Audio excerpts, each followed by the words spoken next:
Oficialmente, Shabbat Shalom. La clase de hoy es una repetición de la clase que di esta mañana, donde no pude completar la clase porque de repente mi computadora le dio un crash y se fue el internet, pero mi esposa tenía internet y la computadora no tenía internet. Y cerraba la aplicación donde doy en vivo y la computadora decía que estaba abierta y no estaba abierta. Era un verdadero desastre. Pero era que Hashem quería que la diera aquí. Así que hoy vamos a tratar lo que estaba enseñando esta mañana allá. Y el tema de Midrash en Shabbat lo titulé Melquisedec y Yom Kippur. Melquisedec y Yom Kippur.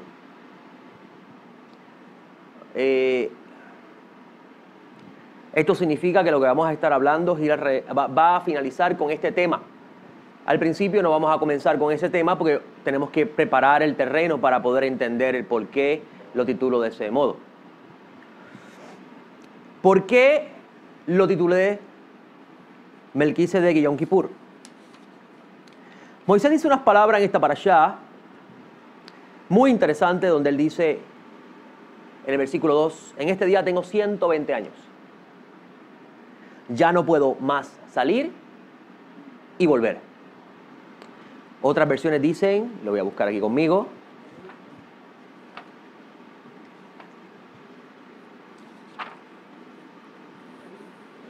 Ya no puedo ir ni venir. Ya no puedo ir ni venir. ¿A qué se refiere Moshe con eso? Salir y entrar. Muy bien.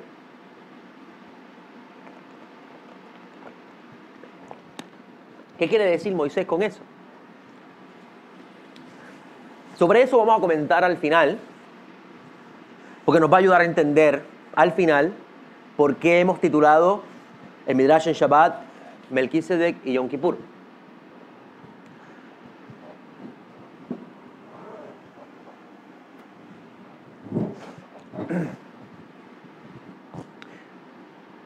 El Shabbat pasado estuvimos hablando que la creación comienza con el nombre Elohim para decirnos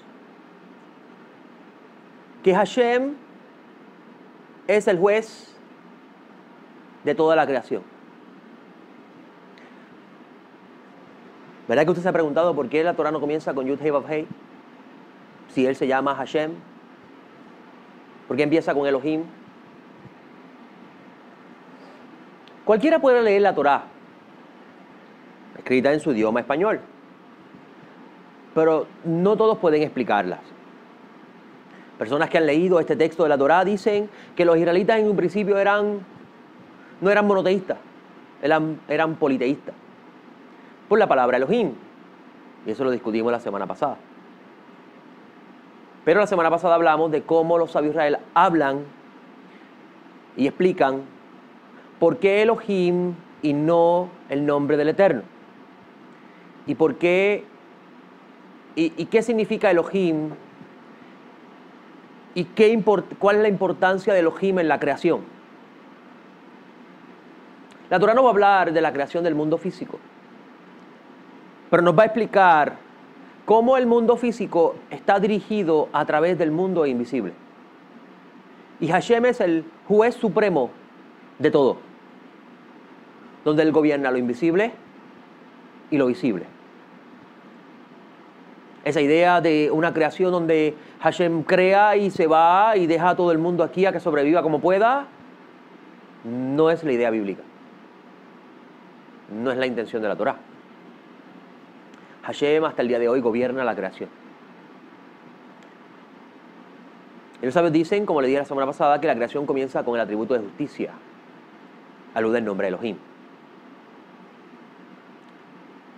El nombre de Elohim habla del din de Hashem, del juicio de Hashem.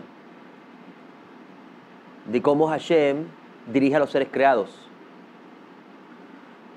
Y cómo este mundo está controlado por él. Un ejemplo de esto lo vemos en el Gran Mobul, en el diluvio. que según los sabios, el mismo ocurrió en el mes de Mar Heshvan, el próximo mes, el mes de Heshvan. Algunos opinan que fue en el mes de Iyar. Sin embargo, por el análisis de los eventos históricos que nos narra la Torá, podemos comprender que es imposible que haya ocurrido en el mes de Iyar, que es el segundo mes después de Nisan, porque todavía a los israelitas no se le había asignado el mes de Nisan como el primer mes del año. Por consiguiente, si la Torá dice el segundo mes, está aludiendo al mes que sigue el primer mes del año de Adán, del año de los humanos. Porque los humanos tuvieron calendario, o siempre han tenido calendario, y no es el de enero a diciembre. Y eso lo hemos estudiado aquí. El ejemplo del gran Mobul nos expresa cómo Hashem, por el atributo de justicia, consumió la creación de ese momento.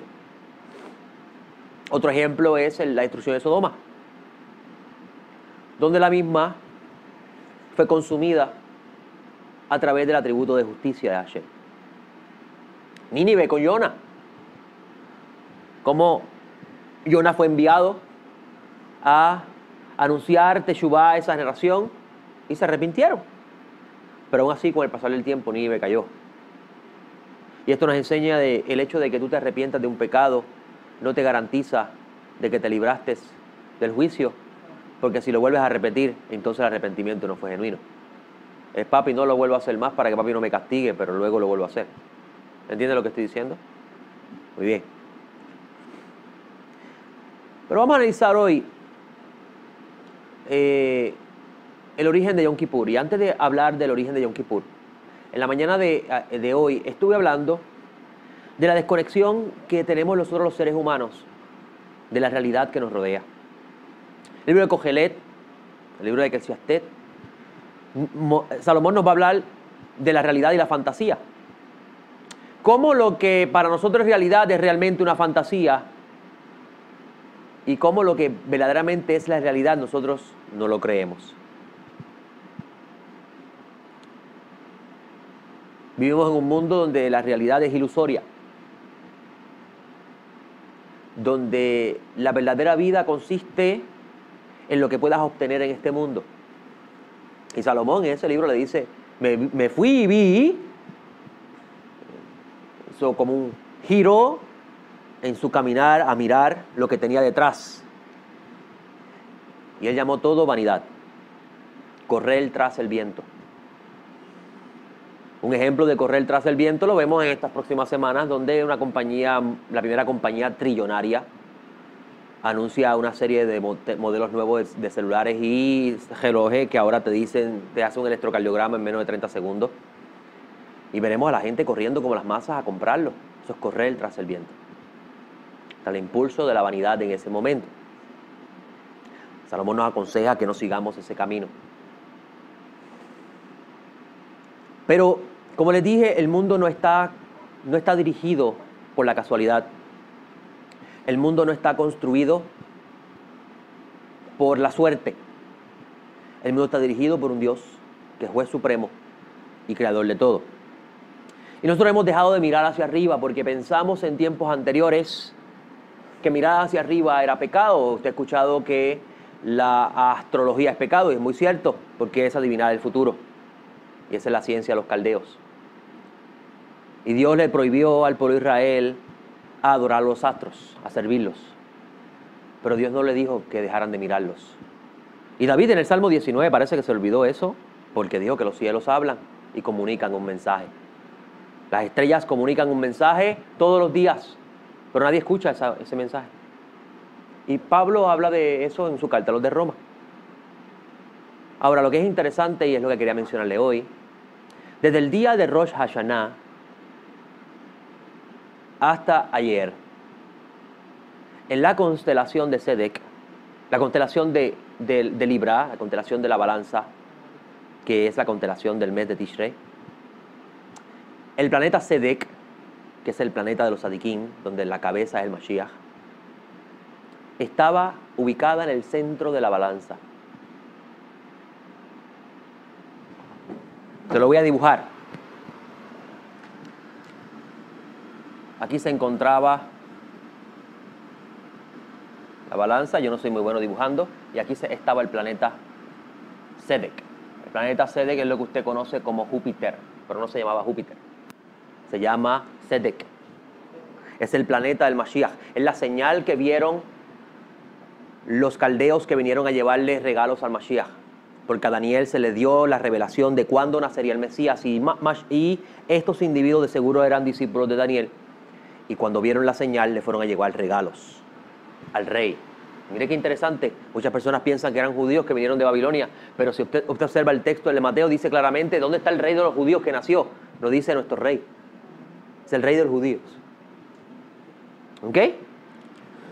Y esto ocurrió desde Rosh Hashanah, el día de la trompeta, hasta ayer. ¿Y por qué digo ayer? Porque ayer en la noche la luna se ubicó aquí.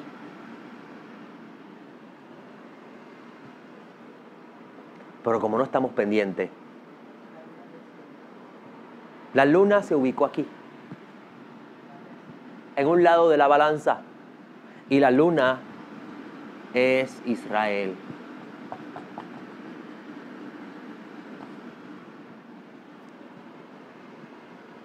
Ahora, hasta ahí puedo enseñarles, porque no sé si la luna está en el lado izquierdo de la balanza o en el lado derecho. Si lo miramos de arriba hacia abajo, se encuentra en el lado derecho. Pero si lo miramos de abajo hacia arriba, se encuentra en el lado izquierdo. ¿Entienden lo que le digo? Y así, escuche bien, y así son los misterios de Hashem. Para muchas personas, un regalo del cielo es bueno porque lo logró con oración insistente. Pero de parte del cielo es una piedra de tropiezo por haber insistido. Así son los misterios de Hashem. Hashem posiblemente esté juzgando a Israel con Gesed, con bondad, y nosotros lo estamos viendo con juicio. Y el juicio y la bondad unido es misericordia. Misericordia. Y esto está pasando en los cielos mientras la gente está entretenida en otros temas. Los verdaderos profetas de Israel estaban pendientes a esto. Porque los cielos transmiten un mensaje. Hashem prohibió que se leyeran los astros para ver el futuro. Pero Hashem comunica a través de los astros. Y Hashem dijo que pondrá señales en los cielos. ¿Verdad que sí? ¿Qué señales está hablando Hashem? Esto es una señal. Esto es un ejemplo de lo que es las señales del cielo. ¿Ok? Así que luego de hablar de eso, vamos a hablar de Yom Kippur. Porque la semana que viene, el martes a la caída del sol, comienza el ayuno nacional conocido como Yom Kippur, el día de expiación. Y para poder entender Yom Kippur, para poder entender el misterio de Yom Kippur en sus planos superiores, tenemos que ver sus orígenes. Yom Kippur no surgió por el hecho de que Hashem le complació un día decir, este día lo van a tomar ustedes como el día de expiación.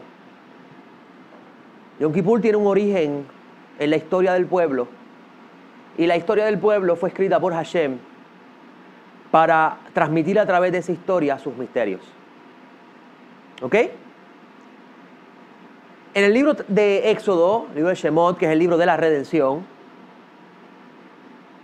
en el capítulo 32, versículo 1 al 14, se nos relata el evento del becerro de oro.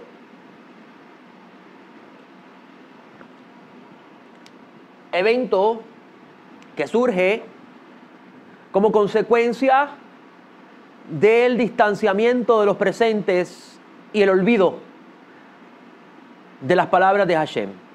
Hashem le dijo al pueblo que no le era permitido hacer imágenes. Y Moisés se fue, y Hashem con él, Y el pueblo olvidó. Y se hicieron un ídolo.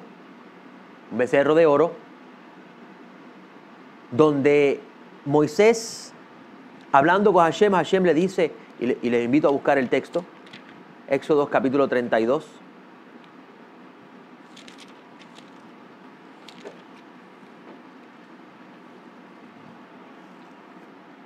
En el versículo 7, luego de ese evento, dice el texto 32:7,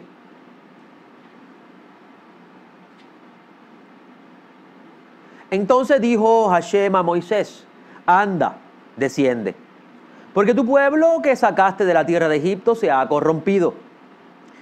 Pronto se ha apartado del camino que yo les ordené. Se han hecho un becerro de fundición. Se han postrado ante él y le han ofrecido sacrificios. Han dicho, estos son tus dioses, oh Israel, que te sacaron de la tierra de Egipto. Dijo además Hashem a Moisés, yo he observado a este pueblo y he aquí es un pueblo de dura cerviz. Deja ahora que se encienda mi ira contra ellos y los consuma, y haré de ti una nación grande. Pero Moshe suplicó en presencia de Hashem su Dios. Y dijo, oh Adonai, ¿por qué se ha de encender tu ira contra tu pueblo? Al cual sacaste de la tierra de Egipto con gran poder y con mano fuerte. ¿Por qué han de hablar los egipcios? Diciendo, para mal los sacó, para matarlos entre los montes y para destruirlos de entre la faz de la tierra. Vuélvete del ardor de tu ira y desiste del mal contra tu pueblo. Adelante, pueden pasar. Shalom, bienvenido, tome asiento en confianza. Aquí podemos ver cómo Moisés está implorando a Hashem para que no los consuma. Y entonces ahora Moisés va a invocar a Hashem el mérito de Abraham, Isaac y Jacob. Versículo 13, donde dice, acuérdate de Abraham, de Isaac y de Israel, tus siervos, a los cuales juraste por ti mismo y a quienes dijiste, multiplicaré vuestra descendencia como las estrellas de los cielos. Y toda esta tierra que os tengo prometida les daré a vuestra descendencia y la heredarán para siempre. Y en el versículo 14 dice, y desistió Hashem del mal que dijo que habría de hacer sobre su pueblo. Y ahí vemos cómo Hashem desiste de borrar al pueblo y construir a través de Moisés un pueblo nuevo. Es como una repetición de Noah.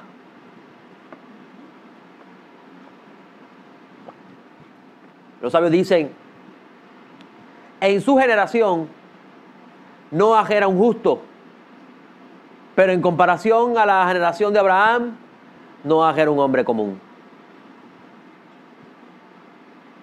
Y miren qué interesante, la Torá nos dice que Hashem salvó a Noah, pero no nos dice que Noah imploró por ellos para que no los destruyera. Pero Abraham imploró por Sodoma, y Hashem le dijo, si allá hace un justo, la preservo, ¿verdad? Y fue salvado solamente Lot y sus hijas. Y en este caso Moisés implora a Hashem y Hashem desiste de borrarlos. Ahí vemos el principio de la necesidad de los justos que preserven a sus generaciones por medio de la oración, la plegaria.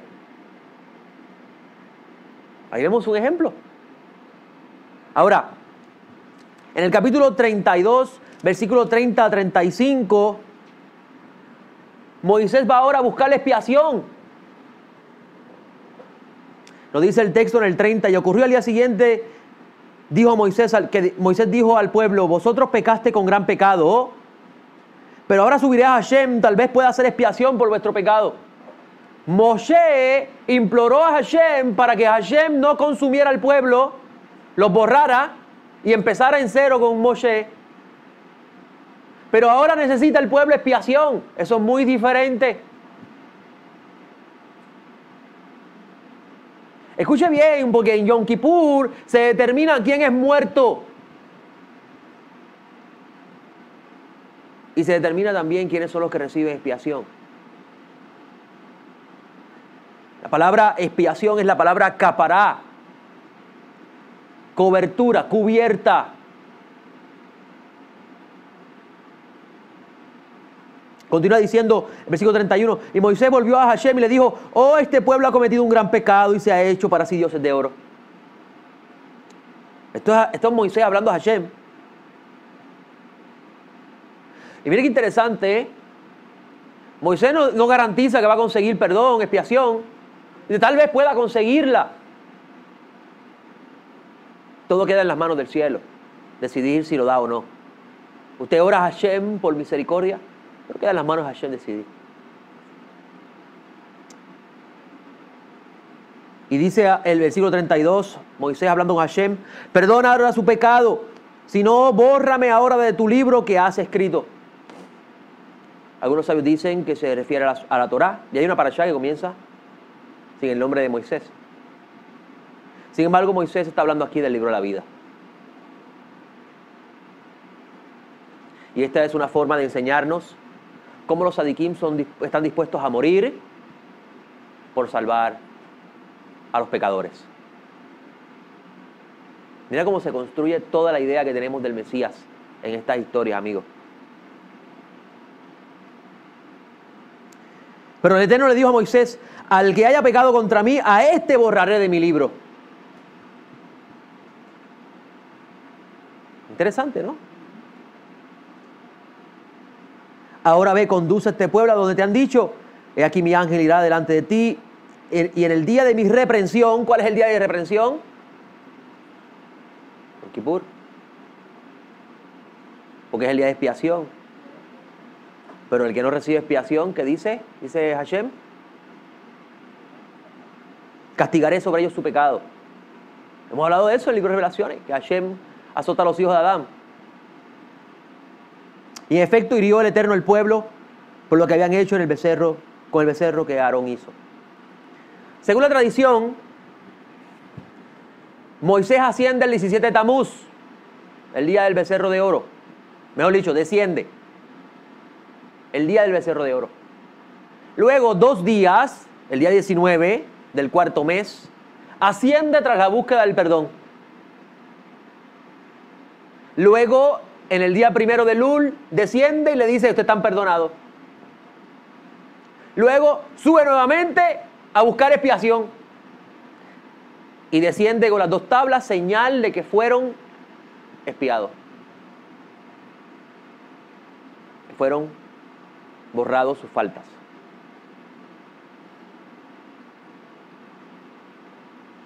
Durante sus 40 días en el monte, Moisés recibe los 3 atributos de misericordia que son manifestados en Yom Kippur.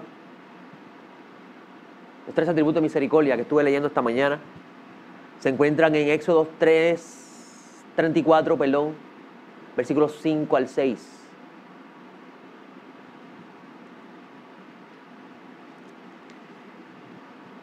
Se lee diciendo el texto, cuando Moisés asciende nuevamente al monte, que le está pidiendo a Hashem que borre sus pecados, que los espíe y no los consuma con su ira.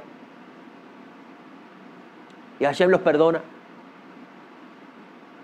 Moisés dice, muéstrame tu esencia. Muéstrame la realidad de lo que tú eres. Y Hashem le dice a Moisés, tú no puedes ver todo lo que yo soy porque si lo ves mueres. Te voy a mostrar mi espalda. Y la espalda alude a lo que podemos percibir de Dios. Y desciende la presencia divina al lugar donde se encuentra Moisés. Y el ángel que tenía la vestidura de la presencia divina comienza allí a invocar el nombre de Hashem. Donde el texto dice en español, y descendió el Eterno, en el versículo 5 del capítulo 34 de Éxodo, y descendió el Eterno en la nube, y estuvo allí con él, e invocó el nombre del Eterno. Pasó pues el Eterno delante de él, y proclamó, Adonai, Adonai, Dios. ¿Por qué dice Moisés Adonai, Adonai 2 veces? porque por no pronunciar el nombre decimos Hashem. Pero podemos decir también Adonai. Hashem, Hashem. Sí. ¿Por qué? ¿Por qué dice el nombre del Eterno 2 veces en vez de una sola vez?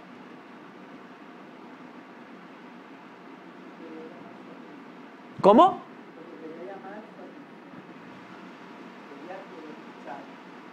Podría ser. Pero mira lo que dicen los sabios. Mira lo que dicen los sabios.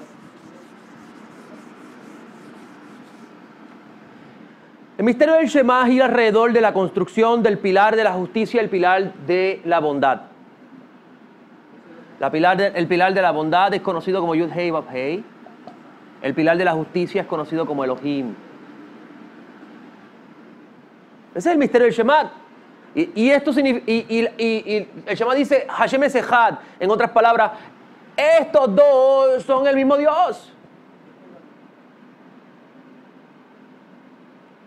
Cuando yo recibo de Dios bondad, ese es mi Dios. Pero cuando recibo disciplina, no, eso no es Dios, ese es el enemigo. Eso es Abodá Zará, eso es idolatría.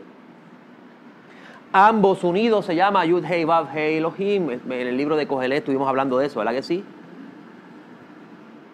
Como Salomón, como en la conversación de Hashem con Salomón hay un juego de palabras donde Hashem le habla con atributo de misericordia, pero a la misma vez le habla con atributo de justicia y a la misma vez le habla con atributo de rey, que es Adonai, el Señor de todo. Interesante, ¿verdad? Y cuando los sabios israelíes dicen que cuando en los tres atributos se menciona Yud Hei Vav Hei 2 veces, lo que se está diciendo es que Dios es más bondadoso que ira, que es más misericordioso que castigador. Óigame, les estoy diciendo por qué el mundo existe, por qué los malvados siguen todavía vivos. Porque Hashem es más misericordioso que ira. Por eso es que el nombre aparece 2 veces y los indoctos dicen, ahí estaba mencionando a 2 dioses. Yud Hei Vav Hei, Yud Hei Vav Hei.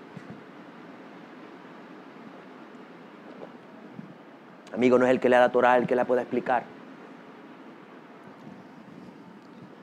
Y la palabra Dios es la palabra Él en ese texto que habla del atributo de justicia. ¿Ok? Y dice el texto, lo voy a leer en hebreo primero, para que sus almas brinquen. Porque cada vez que esto se lee, los cielos tiemblan. Porque estás hablando de the one, del uno. Estás hablando del uno. La palabra Echad.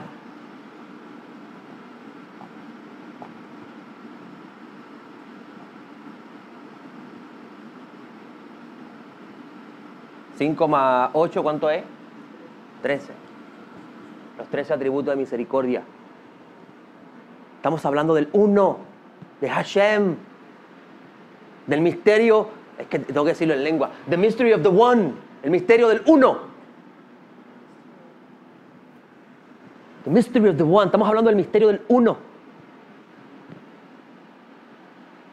Y la gematría de Ahavá, amor, es la misma gematría de Echad y de los 13 atributos de misericordia. Y en hebreo el texto dice, lo voy a buscar con el permiso de ustedes.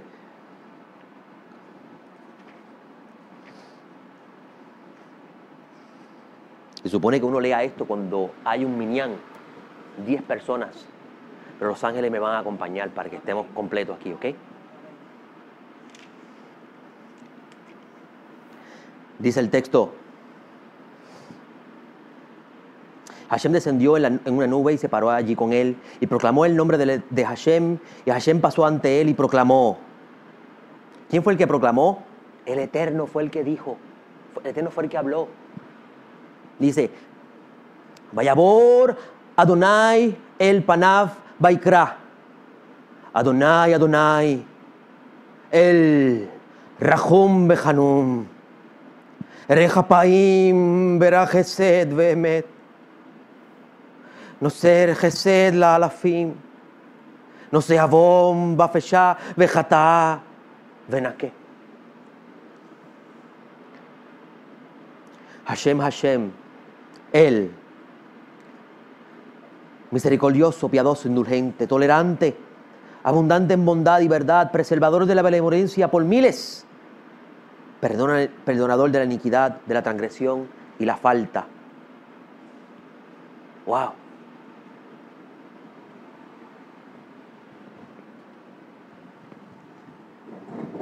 La relación que tiene esos tres atributos con el Yom Kippur es increíble.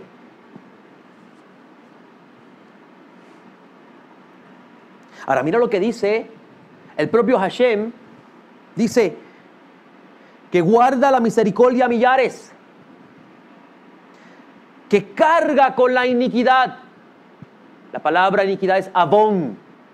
Es el pecado intencional con rebelión. Aquel que se arrepiente de haberse rebelado a su creador, Hashem carga con su mal para que no muera. Dice el texto: la transgresión y el pecado, carga con la iniquidad, la transgresión y el pecado, pero de ningún modo justifica al culpable. ¡Wow! ¡Qué perdido estamos!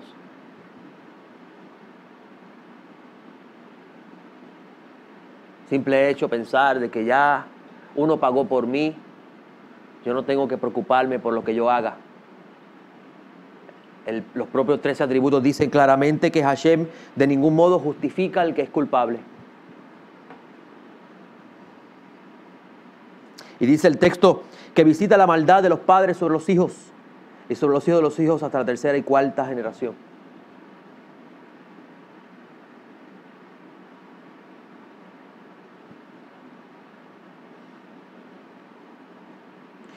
Una vez que esto sucede, Moisés se apresura y se inclina rostro a tierra y le dice: si he hallado gracia ante tus ojos, oh Señor mío, te ruego, mi Señor, que aunque somos un pueblo de dura cerviz, vaya en medio de nosotros y perdone nuestra iniquidad y nuestro pecado y nos tome como posesión suya.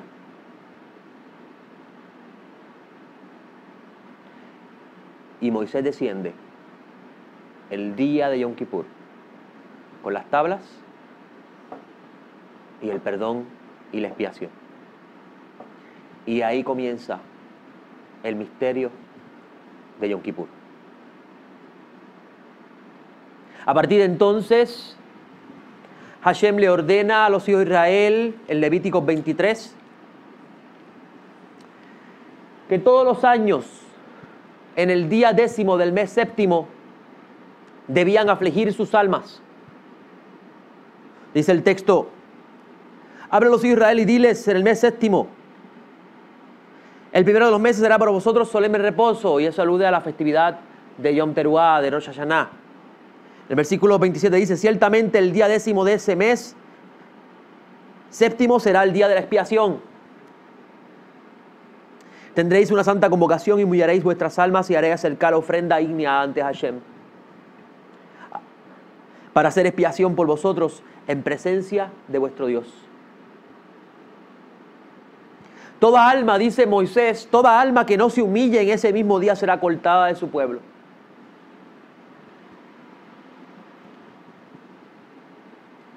Y toda persona que haga cualquier trabajo en ese día la exterminaré de entre su pueblo. No haréis trabajo alguno, estatuto perpetuo por vuestras generaciones en todos vuestros asentamientos. Es un Shabbat de los Shabbat, solemne os será. Humillaréis vuestras almas en el 9º día del mes, es decir, a la tarde, reposando en vuestro Shabbat desde la tarde hasta la otra tarde.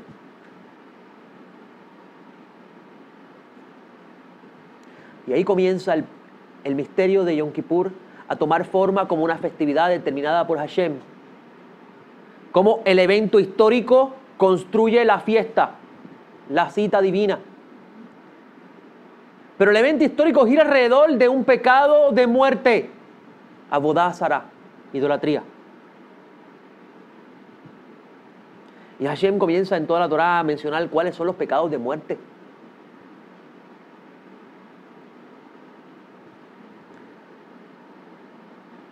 En el servicio, en el templo se hacía el servicio de la expiación por este día. Donde se presentaba en Levítico 16, nos narra cómo se presentaba dos chivos por el sacerdote que iba a hacer la ofrenda de expiación. Luego de que él hiciera primero su expiación, él tenía que estar limpio para poder hacer el servicio. Y se presentaban 2 chivos, uno para Hashem y otro para la Azazel. Y el que traía la expiación era el de Azazel. Porque Hashem cargaba sobre el chivo de Azazel los pecados de Israel. Mire qué detalle interesante.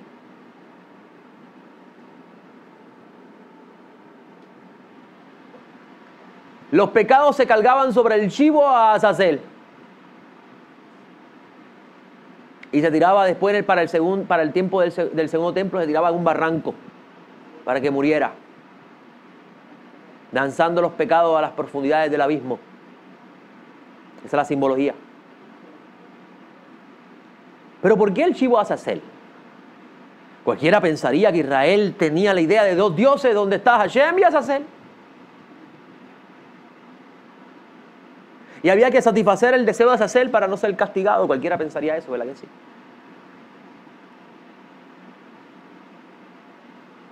Sin embargo, en Isaías 45:5, Hashem dice: yo soy Hashem y no hay otro fuera de mí. No hay Dios fuera de mí, yo soy el único. Todos los demás que existen porque salieron de mí, yo los creé. Y hacen una función en la creación. Ustedes se percataron que la lectura que hicimos del libro de Revelaciones hoy en nuestros rezos, que dice, y todo lo que había en la tierra, en el mar, y adoraba a Hashem, ¿verdad que sí? ¿Quiénes son esos? Los ángeles, los Elim, los poderosos.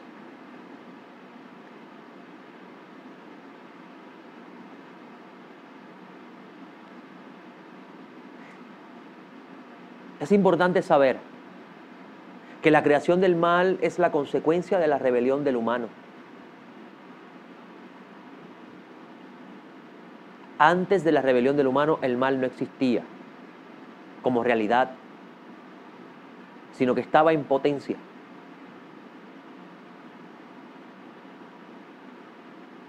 ¿Cuál va a coger, la pastilla azul o la roja? La que cogió fue la que activó todo lo demás. Escogió la rebelión. Hashem le puso el mal para frenar la rebelión del humano. Eso lo hemos estudiado en el libro de Revelaciones. Hashem crea el mal como consecuencia del mal del humano. La rebelión del humano hace que Hashem cree el mal para frenar su locura. ¿Acaso no había una espada que iba a matar al burro de Balaam y a Balaam? A los ojos de Balaam eso era un mal. Pongamos un ejemplo. Menos mal que el burro de Balaam hablaba, ¿verdad que sí? Pero iba a matar el burro de Balaam.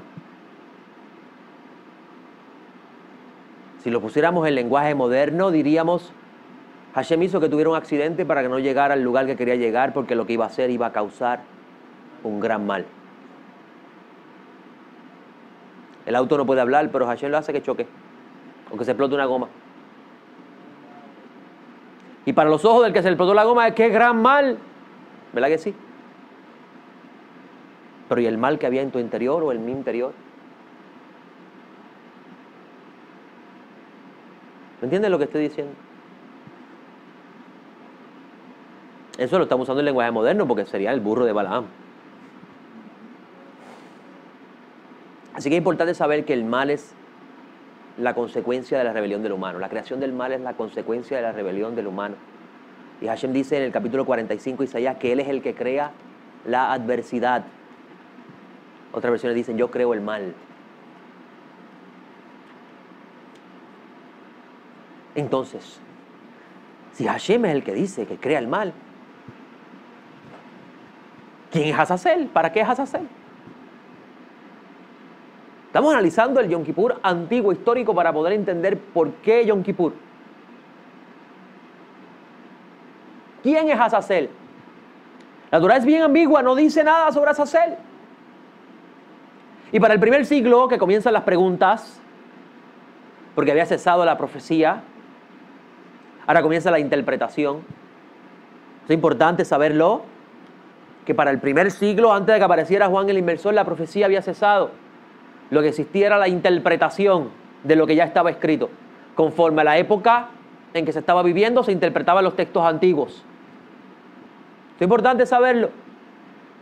Comenzaron a surgir libros, literatura, que se le adjudicaba a personas importantes en la historia de Israel para darle notoriedad y cuidar el anonimato. De ahí donde surge, por ejemplo, el libro de Enoc. Muchas personas piensan que el libro de Enoc, que aparece en la literatura que tenemos hoy del primer siglo, existía para el tiempo de Enoc. No. Si usted mira el libro con detenimiento, el libro está explicando el origen del mal, como él lo entendía, para poder explicar lo que está pasando en su generación y la esperanza que él tiene de que aparecerá el Mesías para acabar el mal y exterminar a los hijos de iniquidad y dar el reino a los hijos de la luz. Ese es el autor en ese tiempo hablando. Y allí en ese libro aparece Azazel. Si antes de hablar de eso, para poder comprender cómo una idea se va desarrollando, recordemos que el hombre se reprobó ante Hashem. Necesitamos primero ir construyendo el edificio a partir de los textos y su conocimiento. Y las fuentes más externas antiguas que tenemos del pueblo de Israel tienen diferentes opiniones con respecto a la figura de Azazel. Y el primero de ellos es, como les dije, el libro de Enoc. Y el libro de Enoc nos dice de un día en que los guardianes de la tierra, los príncipes, los emisarios de la tierra, tomaron juramento y tomaron como esposa a mujeres de los mortales. Y esto ellos lo toman del versículo del capítulo 6 del libro de Génesis, donde dice: y los hijos de Dios vieron que las hijas de los hombres eran hermosas.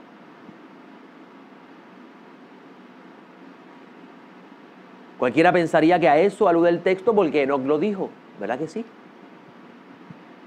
Pero si usted entiende que el autor del libro está tratando de explicar y entender el origen del mal, porque en su generación la tierra estaba enferma y necesitaban entender por qué estaba enferma su tierra. Para los autores de los Reyes Mal Muertos, su generación estaba corrupta y querían explicar desde su comprensión el origen del mal.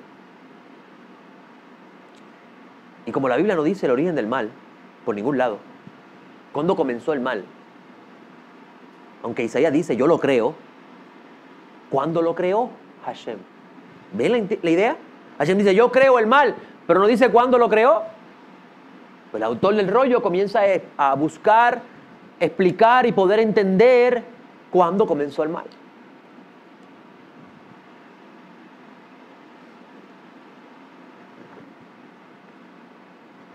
Y él habla de los hijos de León, de los hijos de Dios, los Benei Elohim en el texto hebreo, que tomaron mujeres.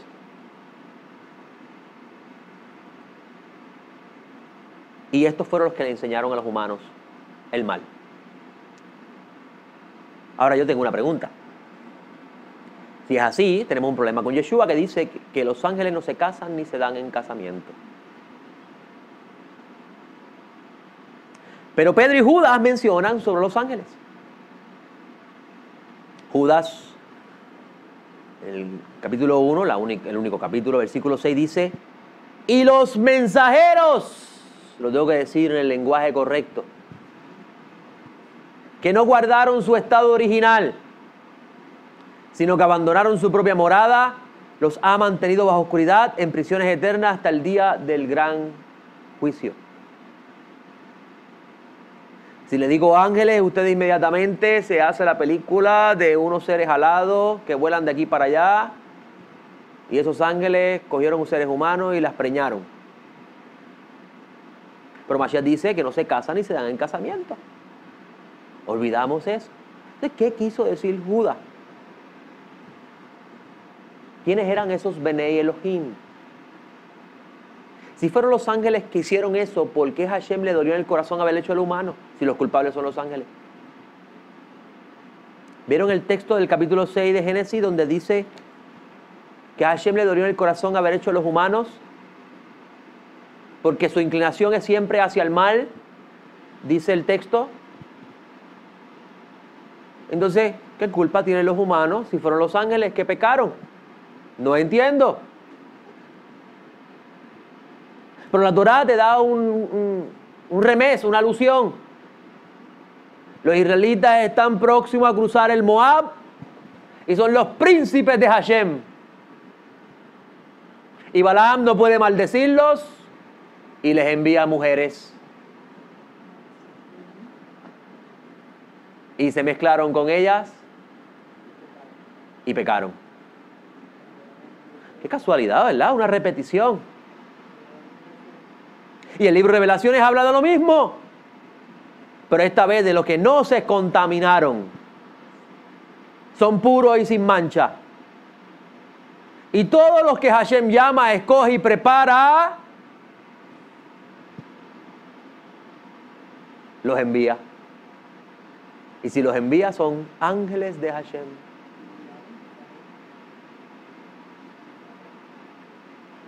Pero recuerde que el autor de Enoch está buscando explicar el origen del mal.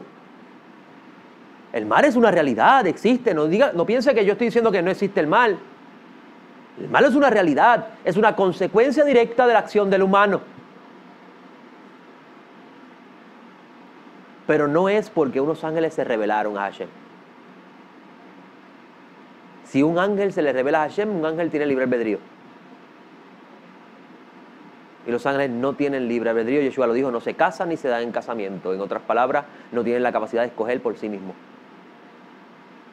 Ahora, el libro de Enoch dice que estos ángeles le enseñaron a los humanos a hacer todas las cosas más atroces que existen. Usted lee el libro de Enoch, dice, le enseñaron a construir con espada, le enseñaron a hacer brujería y magia y todas esas cosas. Eso es lo que a los ojos del autor de Enoch está viendo como el mal. Y es una realidad, lo que la Torá prohíbe. Pero ¿dónde tiene su origen?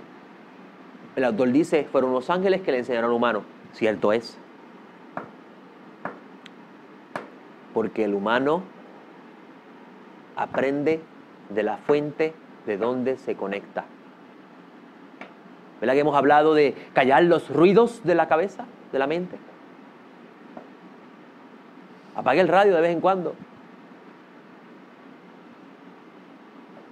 Porque quien le influencia lo va a llevar usted a pensar. Y eso lo sabe Babilonia y usted no se da cuenta. No crea lo que le dicen las noticias.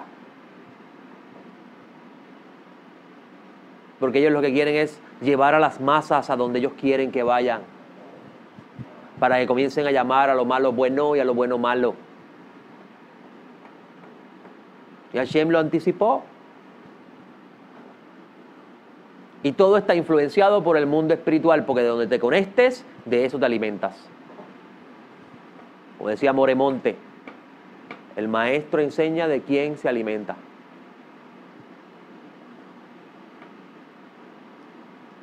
Pedro también habla sobre eso, dice, pero Dios, si Dios no perdonó a los ángeles que pecaron, sino arrojándolos al tártaro los entregó a cadenas de oscuridad, esa versión no le hace justicia a la idea. Reservado hasta el día del juicio. ¿Quiénes eran esos?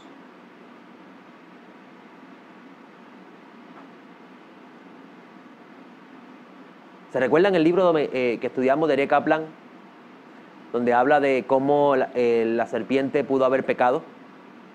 Se excedió. Tendríamos que irnos a ese tema para poder entender este texto de Segunda de Pedro. Porque ambas ideas son posibles. Ahora, En ninguno de los dos, ni Judas ni Pedro, está hablando del pecado de haber tomado esposas como mujeres. Así que es importante saber que la interpretación que tenía el autor de Enoc de los textos antiguos de Génesis 6 gira alrededor de lo que él estaba tratando de explicar. Por eso es que se llaman textos apocalípticos, revelaciones. En el 1948 se hizo un descubrimiento arqueológico, el más grande jamás visto en lo que respecta a la literatura bíblica. Se descubrió los rollos del Mar Muerto. ¿Ha escuchado usted sobre eso, verdad que sí? En este hallazgo se impactó la forma en que se veía la literatura bíblica de estos textos, que estos textos afirmaban de cierta forma las leyendas que existían sobre la interpretación de los textos bíblicos. ¿Usted ha escuchado de Lilith, verdad? ¿Ha escuchado usted de Lilith? ¿No ha escuchado usted de Lilith? Un demonio femenino. Demonio femenino que hace que el hombre tenga flujo seminal accidental. Los sabios de Israel dicen que ella fue la que hizo que Adán engendrara a los demonios. Usted lee eso y usted se hace la película de Hollywood en la mente.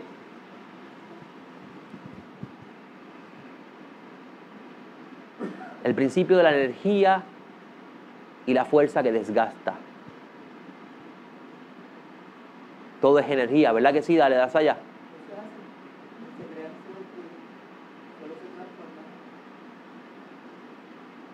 Y el motor que enciende la energía es el deseo. Y un deseo descontrolado engendra pecado. Y el pecado trae muerte. Adán tuvo 130 años sin allegarse a Eva. Y Adán, al despertarse su inclinación al mal, satisfacía sus necesidades, según los sabios, necesidades como hombre, derramando vida. Y este demonio femenino tomaba esa energía impura que él había botado y creaba Shedim, demonios. Esos son los demonios que atormentaban a Adán. Y de ahí se parte que todo el hombre que practica eso tiene Shedim. Los sabios le llaman los hijos bastardos reclamándole al padre. Yo tengo un libro muy bueno que se llama La luz de Efraín. El autor es un rabino, en español el libro, y trata sobre la sexualidad. Ese es el gran problema de Efraín. Y yo le enseñé hace poco y los no like del video llovieron. Claro, los que estaban opinando sobre ellos no sabían de dónde estaba sacando la información. Y por ignorancia pecamos, ¿verdad que sí? Juzgamos lo que no conocemos. Pero Efraín es un mezclado. Y un mezclado tiene problemas con su inclinación al mal y su inclinación al bien. Dentro de los rollos que se descubrieron se encontró una literatura adjudicada a Enoc, que ya les mencioné que no fue a lo... ¿Sí? ¿Sí? ¿Quién me trae otra botella más de agua? En Derech Hashem, Moshe Chaim Luzzatto explica que los demonios son seres espirituales de alto rango que no son ni humanos ni ángeles. Pero se parecen en tres cosas a los humanos y se parecen en tres cosas a los ángeles. No, y tampoco los ángeles. En lenguaje moderno, un Shedim es una energía impura. ¿Usted quiere ver un ejemplo? Yeshua tiene que morir. Y Simón Kefa le propone que no. Y Yeshua le dice, en otro relato, están en una conversación y Yeshua le dice, ¿de qué espíritu sois?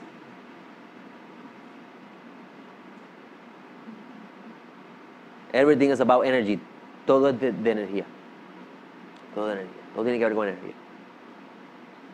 Y Hashem dio las reglas en la Torá para que tú te mantuvieras puro hasta donde se pudiera mantener dentro de los límites del espacio que vive. Y si por alguna razón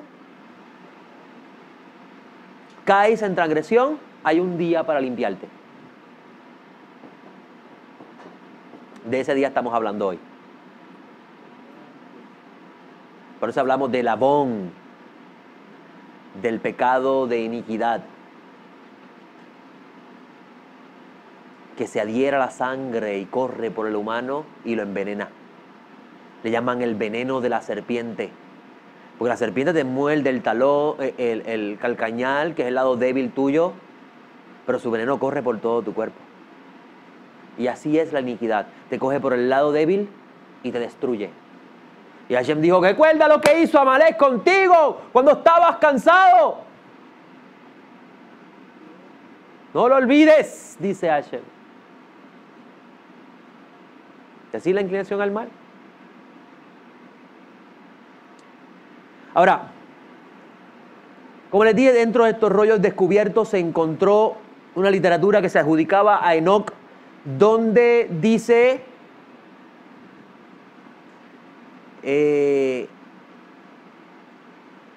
donde se habla de una caída de una estirpe de seres llamados ángeles. Y estos eran los jefes de las tropas que tomaron juramento y abandonaron su morada mezclándose con mujeres. Eso dice el libro de Enoch. Pero el autor, ¿sabía usted que según Mario Sabán, que hizo una tesis sobre hizo una investigación y lo convirtió en su tesis de un libro llamado Maaseh Bereshit, donde él trata de investigar el origen del misticismo? No se asuste con esa palabra. ¿Usted cree en demonios? ¿Usted cree en ángeles? Pues usted es un místico. ¿Usted es un místico? Y Mario Sabán hace una investigación de dónde tiene origen. Y él dice que los padres del misticismo judío son los autores de los rollos del mal muerto. Y es interesante que su gran mayoría, los fundadores y las cabecillas de esa comunidad eran sacerdotes. Claro, eran los que entraban en el templo y veían la actividad allá adentro. ¿O acaso no vieron el papá de Juan el inmersor que estaba haciendo una ofrenda de incienso y le apareció un ángel? Sale afuera de allí y vi un ángel y dice, qué loco viendo ángeles. Bueno, como ustedes no lo vieron, pero yo sí. Eso es misticismo. El misticismo de Israel hablaba de la rotación de los astros y cómo habían fuerza. Los autores del rollo mal muerto hablaban de eso. Y hablaban de cómo el mundo físico fue creado por Hashem y está dividido en dos segmentos, la oscuridad y la luz. Hashem los creó los dos, dicen ellos. Y este autor de Enoch, si tú no conoces estas cosas, cuando lo lees, cae en locura, porque empieza a imaginarse cosas que no son, hace películas y todo.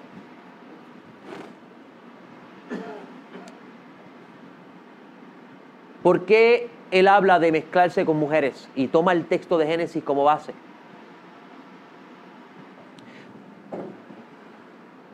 Pablo de Tarso, que estaba bien loquito,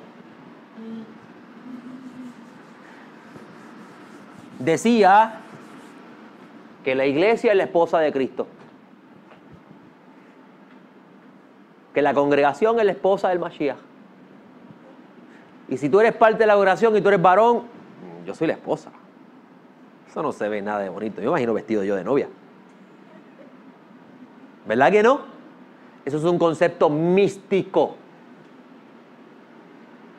Pablo dice que el Mesías es la cabeza. La ciencia le dice a usted que la cabeza es la que gobierna el cuerpo. ¿Verdad que sí? Si el cerebro no envía la señal a los neurotransmisores, me corrige si estoy incorrecto, y pasa por todas esas cosas que fueron creadas por Hashem, que yo no soy especialista en eso, para que esta mano se mueva, la mano no se va a mover. ¿Qué es lo que dije? Así que la cabeza es el dador y el cuerpo es el receptor. Y Mashiach es el esposo que le da a la esposa.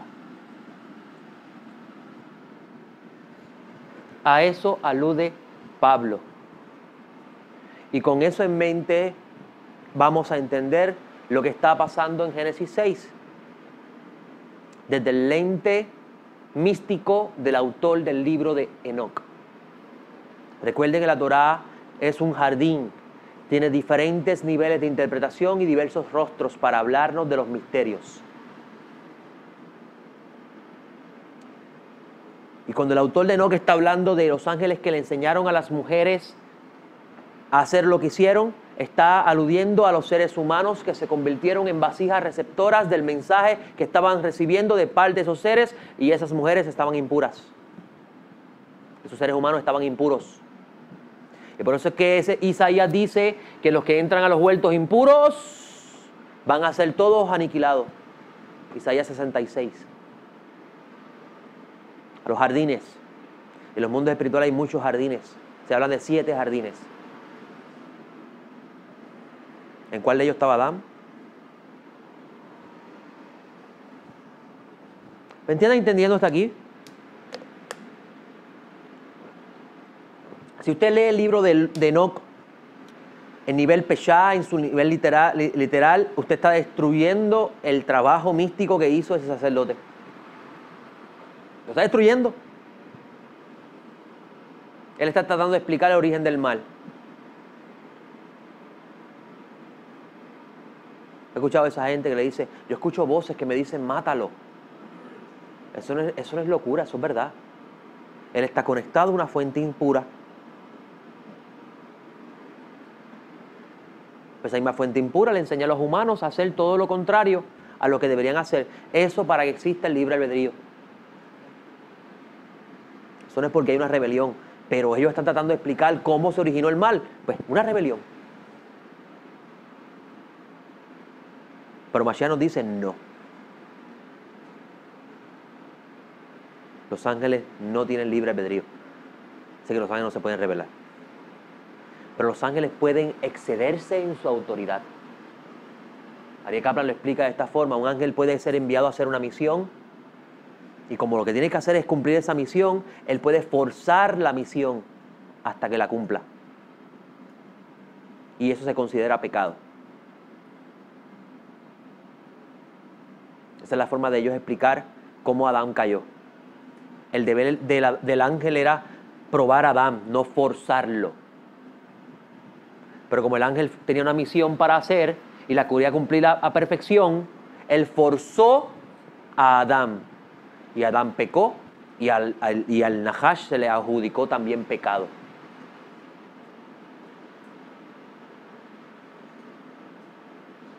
¡Wow! ¡Qué gran ticún! ¡Qué gran reparación!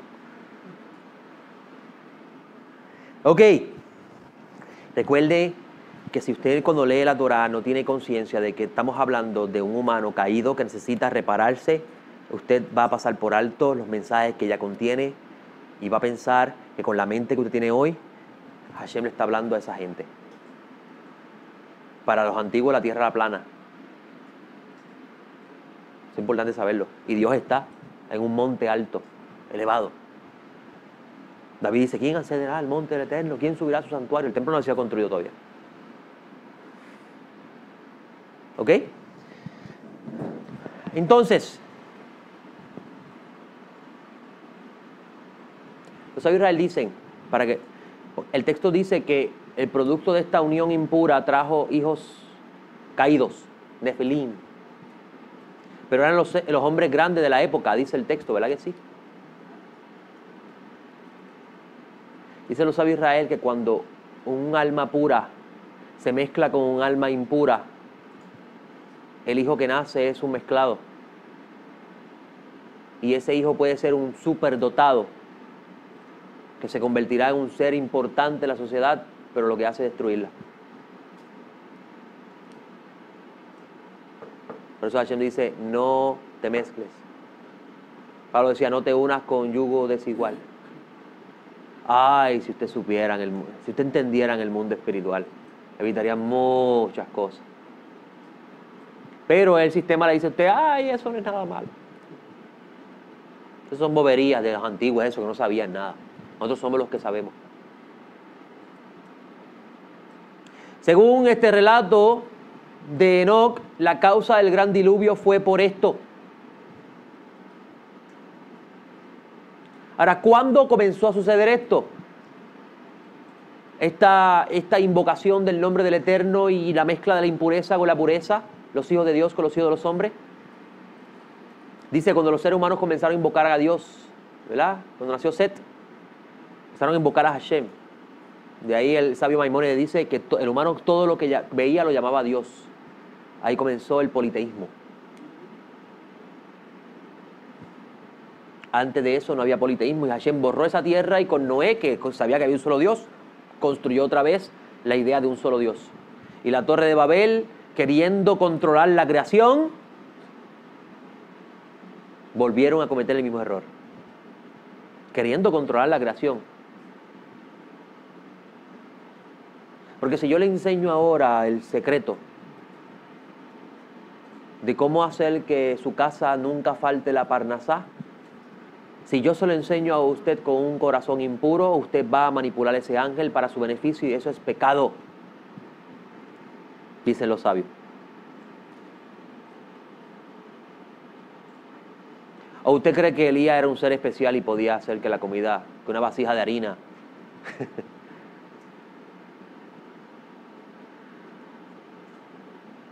es una pena que nos hemos desconectado completamente de la realidad. Ok. Dentro de estos jefes, que habla la literatura de Enoc, se encontraba uno de nombre Azael. Azael. Y dice la literatura enoquia que él fue el que le enseñó a la humanidad a hacer espadas para la guerra y armaduras de cobre. También enseñó cómo extraer el oro y cómo trabajarlo hasta dejarlo listo, entre otras cosas. También se le adjudica a él haber enseñado el camino de la injusticia.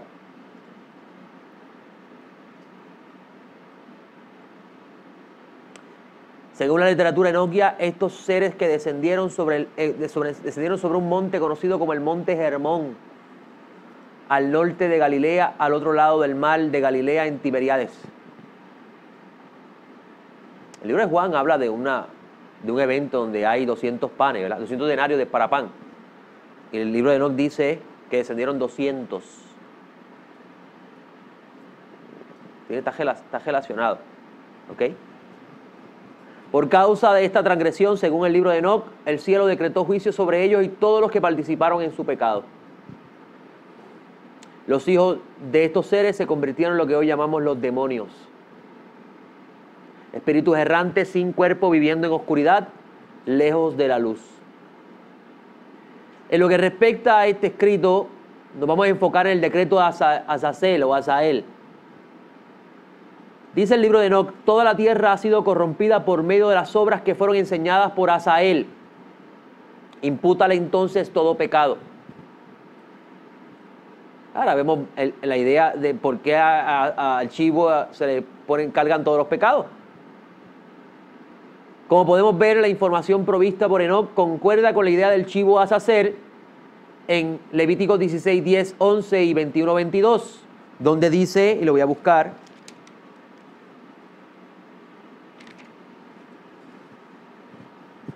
(16, 10, 11) dice: pero el macho cabrío sobre el cual haya caído la suerte por Azazel será presentado vivo ante Hashem para hacer expiación sobre él, a fin de enviarlo al desierto como Azazel. Y dice el texto en el 21, 22, Aarón apoyará sus manos sobre la cabeza del macho cabrío vivo y confesará sobre él todas las iniquidades de los hijos de Israel, así como todas sus transgresiones y todos sus pecados los depositará sobre la cabeza del macho cabrío y lo enviará al desierto por la mano de un hombre destinado a tal efecto. Y el macho cabrío cargará sobre sí todas las iniquidades de ellos hacia una tierra solitaria y se le dejará ir en el desierto. Ahora,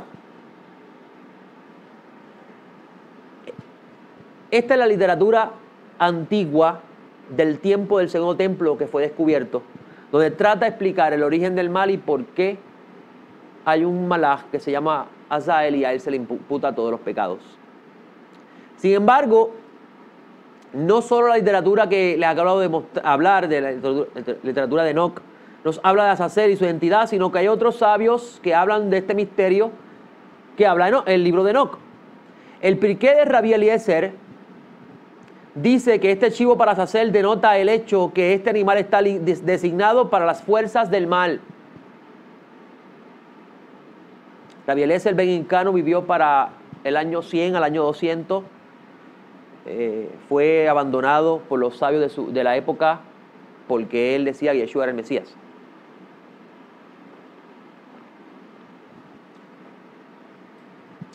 Cualquiera pensaría que este es un sacrificio a otro que no sea Dios.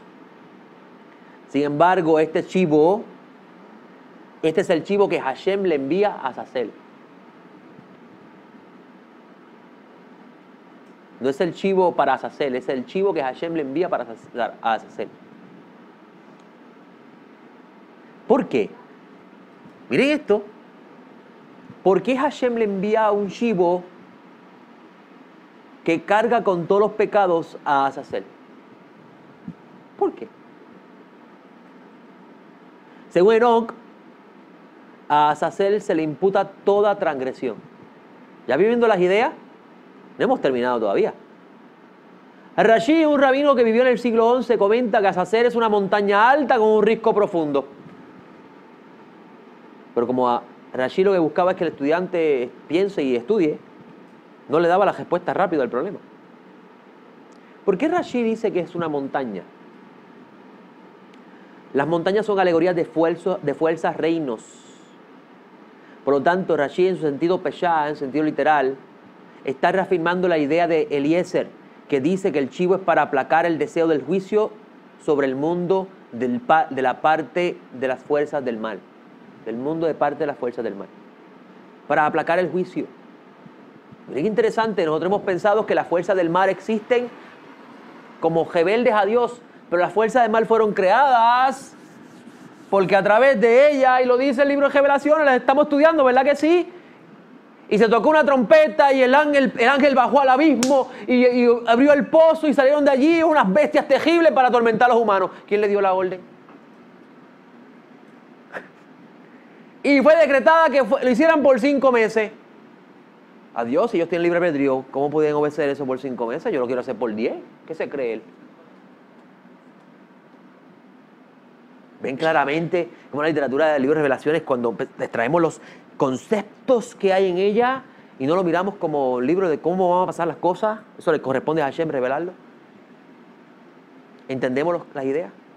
Las fuerzas del mal fueron creadas por Hashem para frenar al humano. Porque es el deseo de Dios que todos los seres humanos alcancen la salvación.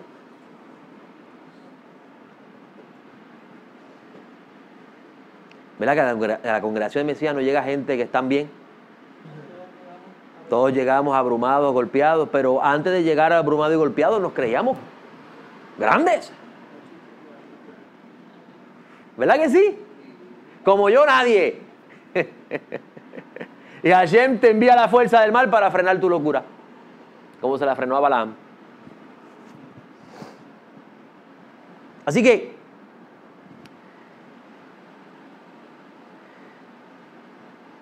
Rashi está reafirmando la idea de Eliezer ben Hilcano, que cuando dice que este chivo es para aplacar el deseo del juicio, el deseo de juicio sobre el mundo de parte de las fuerzas del mal, que son los acusadores, es decir, el Satán.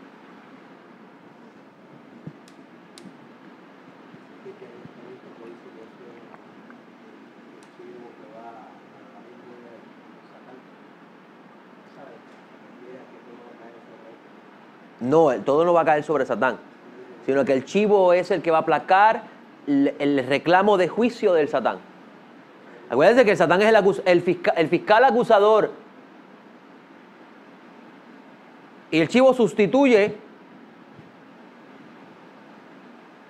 al acusado. El acusado en este caso es Israel. ¿Ok? Incluso dicen los rabinos de tendencia de Torah Hasod que Azazel es Samael. Interesante. Azazel es Samael. Y hay un chivo que es enviado a Azazel. El chivo no es Azazel, el chivo se le envía a él. ¿Ok? Y Samael es el príncipe del lado de la oscuridad.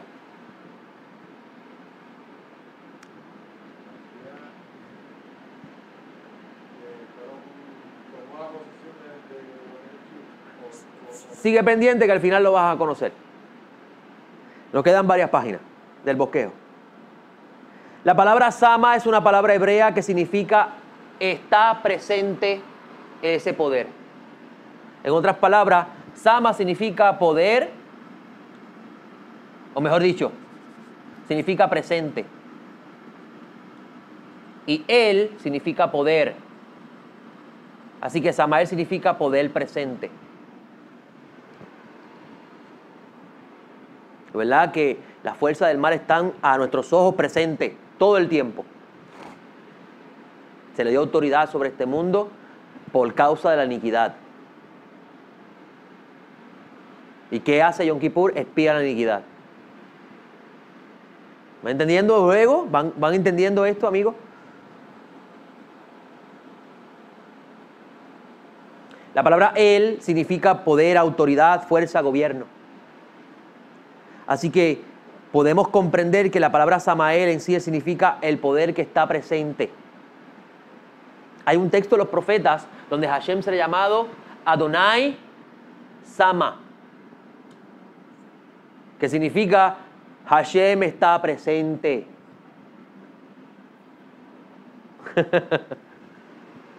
Creo que se encuentra en Ezequiel, voy a buscarlo. Vamos a ver si es verdad, si es Ezequiel. ¿Verdad que se recuerda en la clase pasada? Sí, capítulo 48, versículo 35. ¿Verdad que yo le enseñé en la clase de Revelaciones que hay un paralelo en Ezequiel y Revelaciones? ¿Acaso el libro de Revelaciones no termina diciendo, he aquí el tabernáculo de Dios con los hombres, Dios está presente? Eso dice Ezequiel en el libro. Hashem será llamado así. Hay que repasar el capítulo 11 de Revelaciones nuevamente. 48-35. El último versículo. Este poder, según los sabios, demandaba la sangre de los pecadores utilizando el principio midá kene midá, medida por medida.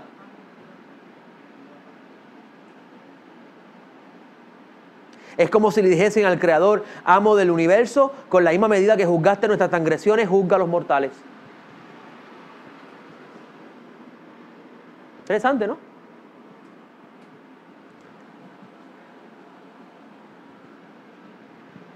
Y la demanda de este poder fue el que sujetó al Mesías. Cuando Hashem cargó sobre el Mashiach toda la demanda de destrucción de los jueces por causa de los pecados de Israel. Y los tuyos también, y los míos. Porque lo que hizo Mashiach hace 2000 años afectó ayer, hoy y mañana. En el día de Yom Kippur está Mashiach como Kohen Gadol haciendo la propiciación por nuestra falta, como si fuera el mismo día que lo hizo cuando lo presentó. Porque Mashiach está en el mundo de la eternidad, donde ayer es hoy y hoy es mañana.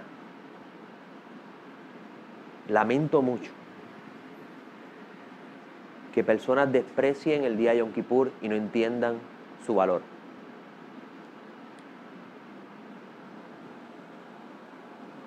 Ahora, Rambán, Nachmanides, un rabino del siglo XIII, comentando sobre este tema, dice, respecto a la ofrenda a Azazel, ahora póngase, agájese el cinturón bien porque ahora sí que nos vamos a maquiar. La explicación esotérica de este asunto es el siguiente, dice Nachmanides. Cuando los israelitas estaban en Egipto, ellos tenían la tendencia a adorar a otros dioses y ofrecían incienso y sacrificio a estos poderes que son los ángeles de las naciones.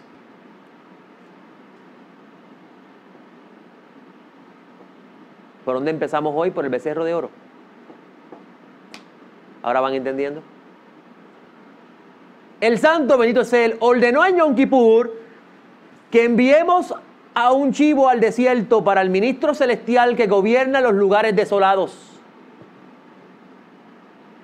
He aquí la tierra será ahora desolada, Jerusalén, Jerusalén, dijo Mashiach. Estos lugares desolados están sujetos al atributo de estricta justicia. El mundo entero se encuentra desolado ahora mismo. Y es en este desierto el lugar ideal para Samael, pues de él proviene la emanación de destrucción y desolación. Voy a comenzar a leer de nuevo esto, para que le echen mano otra vez. Hay que repetirlo varias veces.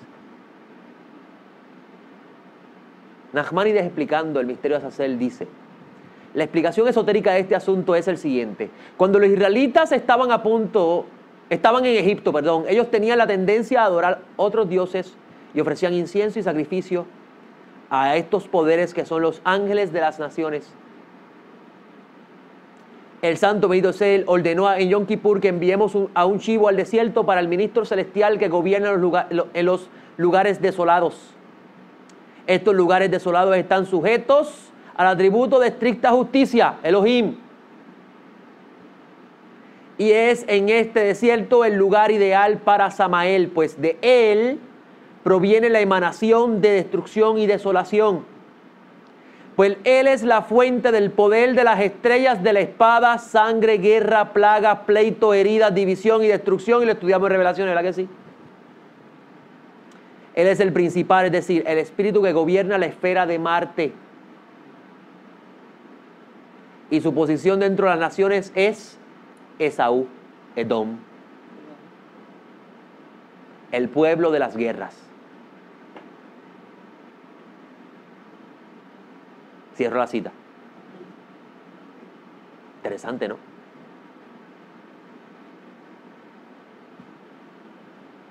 Así que el acusador está demandando justicia de Hashem, sediento de venganza. Y Hashem dice: aquí está el chivo, que tiene todas las transgresiones y deja a mi pueblo en paz. Porque el mundo se construyó con el nombre de Elohim, ¿verdad? Causa y efecto. Y estas cosas son importantes aprenderlas para que usted sepa dónde se encuentra hoy y hacia dónde se dirige mañana.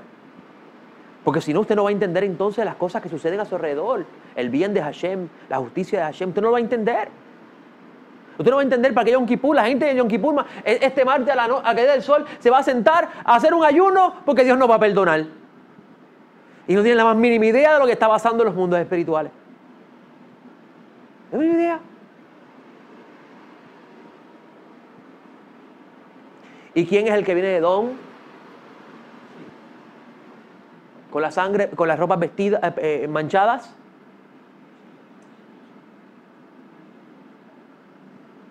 Destruyendo a Edom. ¿Quién es el poder que manifiesta a Samael en la tierra? Está ligado a peste, destrucción, desolación, división.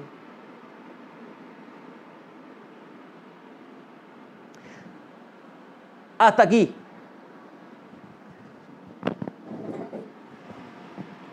¿Qué podemos aprender? Lo primero, que Yom Kippur no es un relajo. No es una fiesta. Lo segundo, que el simple hecho de ayunar no significa que usted ha logrado lo que significa el día. Yom Kippur existe para que usted tenga la oportunidad de seguir viviendo. Porque el mundo está dirigido por el atributo de justicia a Hashem. Y usted podrá decirme: pero yo conozco muchos malvados que le va bien en la vida. En la clase de Kohelet van a aprender por qué. Porque allí Salomón explica ¿Por qué a los malvados le pasan cosas buenas?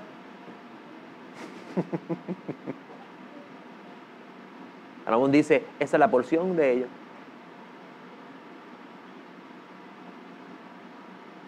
¿Entienden, amigos?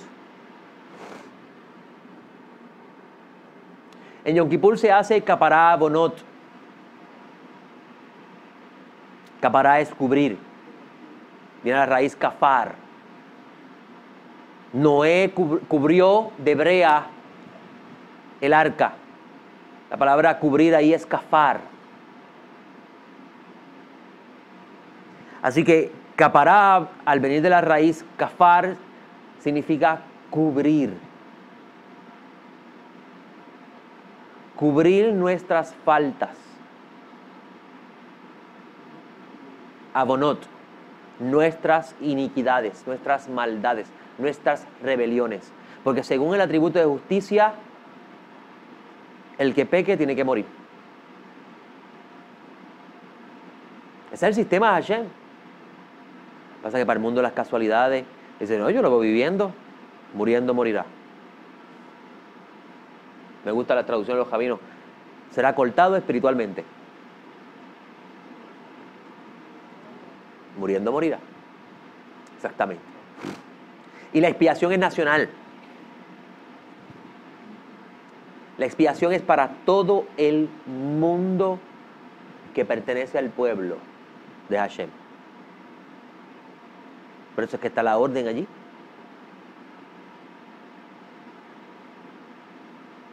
Y usted podría decir, porque actualmente no tenemos templo, y la instrucción de la expiación es en el templo, ¿qué vamos a hacer?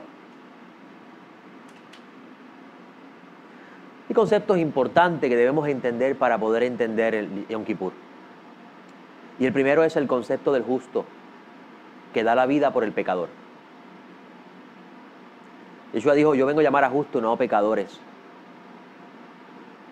En la época de Yeshua habían sadiquín, habían justos. El que cogió a Yeshua con bebé en las manos era un justo. Los papás de Yeshua eran justos. Los papás de Juan el Bautista eran justos. Juan el Bautista era un justo. Entre otros. Habían justos. Y el concepto del justo que da la vida por el pecador tiene su origen en el momento del becerro de oro donde Moisés le dice, bórrame del libro si no perdonas a tu pueblo.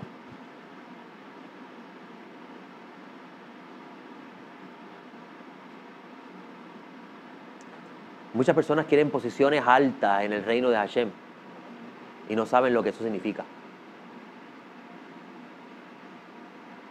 Ser un profeta de Dios no es una posición de prestigio.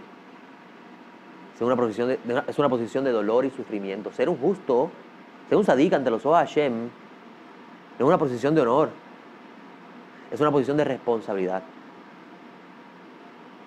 Porque ahora esa persona tiene la responsabilidad de ante Hashem aclamar por los que no son escuchados. Porque la Escritura dice, yo no escucho al pecador.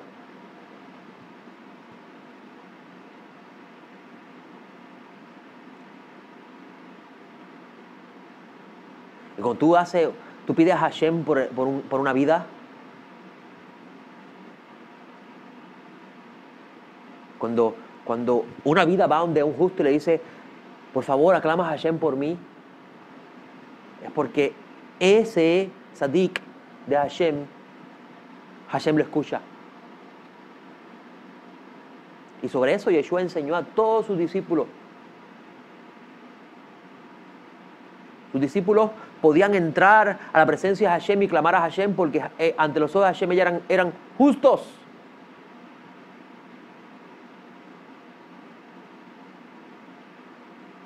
Y sobre ellos Hashem cargaba. Pero los sabios dicen que está el sadik de los sadiquín, la cabeza de los sadik. Y sobre él habla el libro de Isaías, capítulo 53. Pero antes de llegar allí, Moisés es una sombra del Mesías. Moisés sirvió de intermediario por los pecadores. Lo vimos en el texto que discutimos. Moisés estuvo dispuesto a morir por ellos. Según el rabino Pinhas Winston, Moisés murió por los mezclados. El libro de Revelaciones habla de una multitud mezclada que no se puede contar, que están sus robas manchadas con la sangre del Cordero. El Cordero murió por ellos. Y sobre eso dice Pedro en una de sus cartas, Simón Kefa, en el capítulo 3 de primera de Pedro. Qué pena, Hashem, que no entendemos. Hemos despreciado esas palabras. Dice Simón Kefa, porque también el Mesías padeció una vez por los pecados, el justo por los injustos, para llevarlos a Dios, muerto en la carne, pero vivificado en el Espíritu. ¡Wow!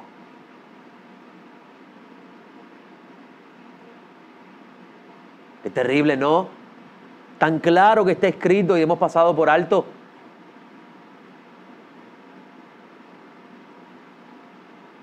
Y Isaías 53. Escuche bien. Que es las palabras del Sadik. Versículo 5 al 4, de 4 al 5, perdón, dice: Él mismo cargó con nuestras enfermedades y llevó nuestros dolores, y nosotros lo consideramos como herido, azotado y humillado por Dios. Dios lo está castigando por sus pecados, diría cualquiera. Los estudiantes de Hashem, ¿se acuerdan cuando hablamos de hay dos formas de castigo? Uno para limpiarlo de los pecados que le quede, y otro porque le ponen sobre él los pecados de otros. ¿Se acuerdan de esa clase?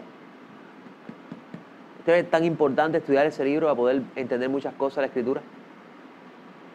Y mira lo que dice: Él fue traspasado por nuestras transgresiones, molido por nuestros pecados. El precio de tu paz cayó sobre él.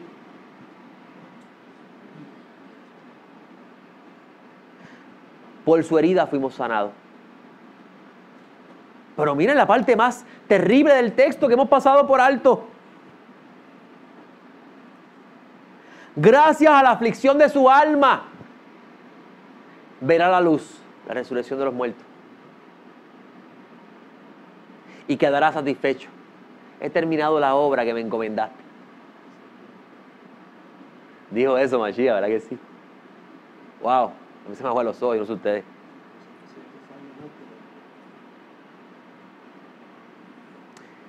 Por su conocimiento, mi siervo el justo, la cabeza de todos los sadiquín, hará justos a muchos. Y ustedes ven por qué yo les digo que la muerte del Mashiach para ustedes representó una nueva oportunidad. Porque estábamos muertos y no teníamos esperanza. ¿Qué estamos haciendo con esa oportunidad? ¿Qué estamos haciendo con ella? Ramjal dice: la razón de ser del humano en este mundo es acercarse a Dios, apegarse a Él y vivir apegado a Él. ¿Qué estamos haciendo en este mundo? Vanidad de vanidades, todo de vanidad.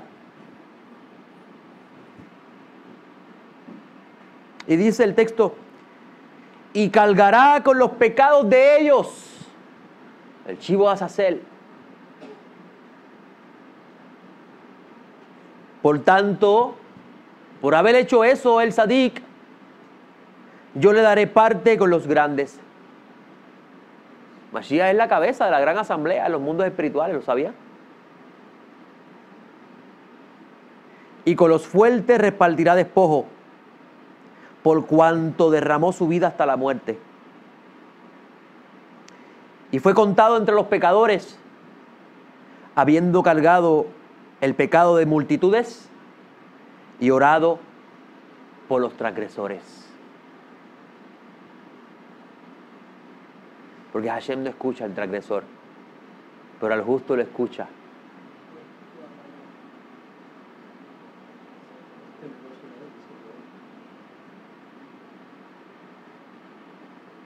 Mashiach es más grande que Moisés. Porque en esta parashá, Moisés dice: ya no puedo entrar y salir. Se me cumplió mi tiempo, tengo que morir.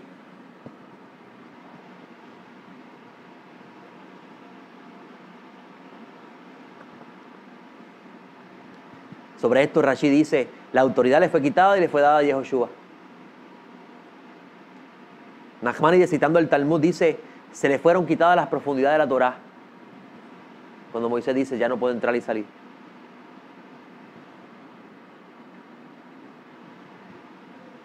Y Moisés era el único que podía entrar a la presencia de Hashem cuantas veces él quisiera.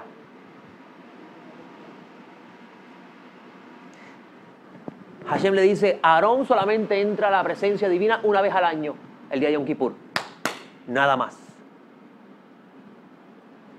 Y Moisés está en la presencia de Hashem recibiendo las tablas del convenio. Y Hashem le dice, vete allá abajo, que esa gente tiene un party allí y se ha olvidado de mí. Y Moisés desciende y vuelve y sube y dice, voy a Hashem a pedir por ustedes. Cuando él quiso, a ver si los perdona. Y subió otra vez a la presencia de Hashem. Y en toda la Torá está narrado que Moisés iba a donde Hashem a cada momento que ocurría un revolú en el campamento. Eso no lo podía hacer Aarón. Solamente Moshe. Y Mashiach es más grande que Moisés, ¿sabes por qué? Porque Moisés murió. Pero Mesías murió y resucitó. El alma del Mashiach se encuentra en el trono de Hashem. El alma de Moisés, perdón. El alma de Moisés, no su cuerpo, su alma. ¿Se acuerdan de ese capítulo del libro de Revelaciones? Donde hay un altar que están las almas de los que fueron muertos por la palabra de Hashem. Ahí están las almas de los Sadikim. Ninguno de ellos ha gozado de la resurrección de los muertos. El único que ha gozado de la resurrección de los muertos es el Mashiach.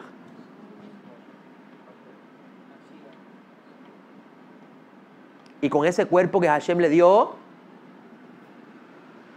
lo convierte a él en el primer Adán de la era mesiánica. Porque hay una era donde esto va a pasar y ahí comenzará algo nuevo. Y él es el primero de eso. Pero en lo que eso sucede, dice el autor de Hebreo, que él puede entrar por nosotros. Mashiach.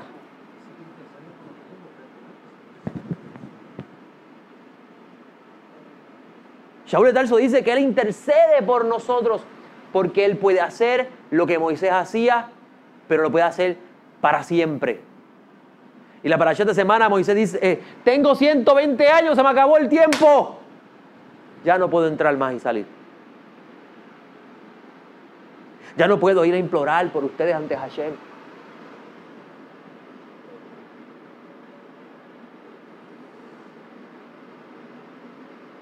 Y este martes es el día de expiación.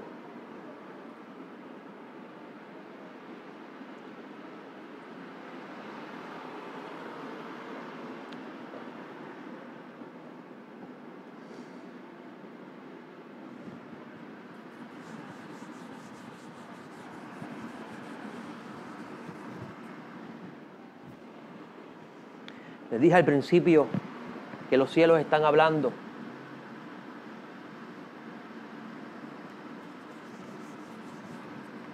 Y que el planeta Júpiter se encuentra, el planeta Sedek, se encuentra en el centro de la balanza.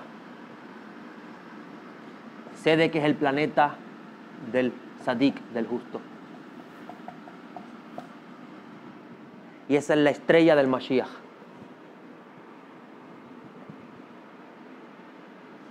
Esa es la estrella que anunció su nacimiento cuando pasó por Betulá, por la Virgen. Capítulo 12, Revelaciones. Que no va a ser este martes porque este martes es Yom Kippur, así que la semana que viene. No hay clase este martes.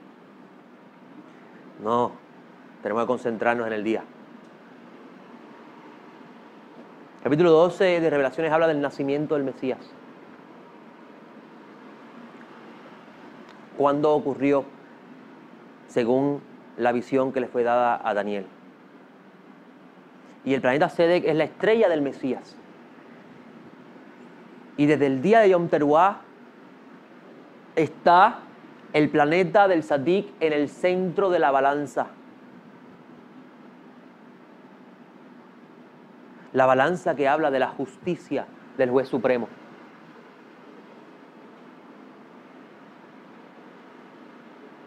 Pero como nos dijeron que eso era pecado, pues estamos perdidos, no sabemos dónde estamos parados. Conocer los tiempos y las estaciones no es saber que hoy es, que estamos hoy en septiembre, 15 de septiembre. Ni tampoco decir que nos encontramos en el tal día de Tishrei. Es saber en qué temporada en el ciclo cósmico de Hashem nos encontramos. Y el que está conectado a la temporada sabe lo que está pasando y su alma se lo está revelando. Porque la persona siente en su alma que es tiempo de retorno a Hashem. Es tiempo de arreglar cuentas. Es tiempo de pedirle a Hashem perdón antes de que se suene la última trompeta y sea tarde. Y los que están adentrados en los tiempos saben que cuando llega la fecha, la temporada de la Pascua, decimos, huele a redención. ¿Verdad que sí? Huele a redención. Porque estamos ubicados. Estamos ubicados. Y la luna se encontraba ayer en un lado de la balanza. Y la luna es Israel.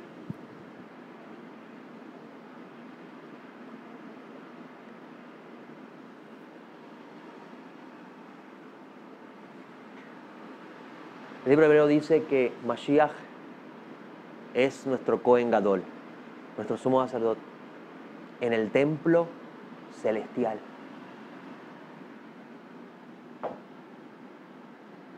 En el templo del Elión. Estamos estudiando Revelación, ¿verdad? Que le enseñé que en el templo del Elión solamente entra el que ministra en él. Que en los mundos celestiales hay dos templos. Y el templo que no ha sido revelado es el templo de aquel que ministra en él. O mejor dicho, es el templo del Elión. Y solamente entra él, aquel que ministra en él, y ese es el Mashiach.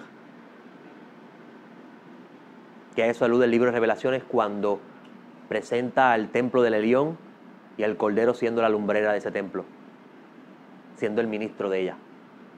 Cuando lleguemos allí hablamos de eso.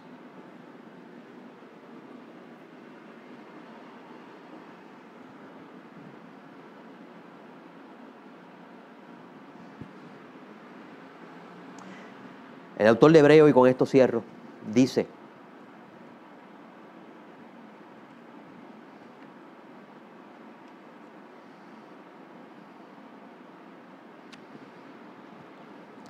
que tenemos un sumo sacerdote sentado a la diestra del trono de la majestad de los cielos, capítulo 8. Y él es ministro de las cosas santas y del verdadero tabernáculo que erigió el Señor y no el hombre.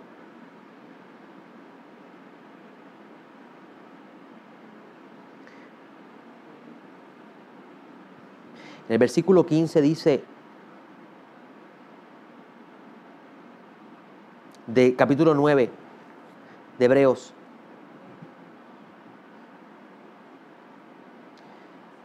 que Yeshua es el mediador de un nuevo pacto. Miren qué interesante. Les dije que cuando Moisés subió, el primero de Elul, descendió con las tablas y la renovación del pacto. La renovación del pacto representa la confirmación de la expiación y el perdón. Porque mientras estás en el pacto no mueres. Si te sales del pacto, mueres. ¿Va entendiendo el juego? ¿Ok? Y mira lo que dice el autor de Hebreos con respecto a esto que hizo el Mashiach. Versículo 15 del capítulo 9 dice: por tanto, Él es el mediador de un nuevo pacto,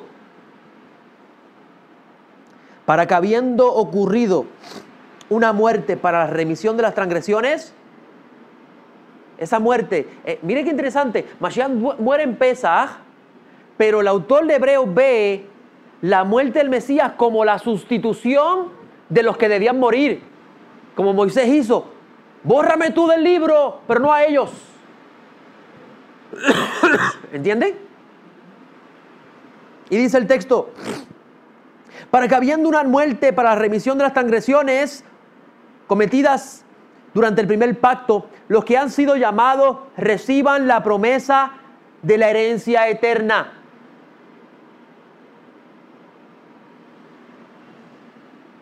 Él no está diciendo de salvación eterna, ¿verdad que no? Herencia eterna. Pero miren la clave.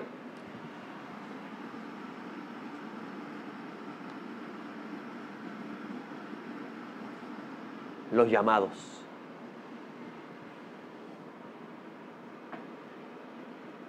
A los que son llamados, los que han sido llamados reciben por medio del Mesías la herencia eterna.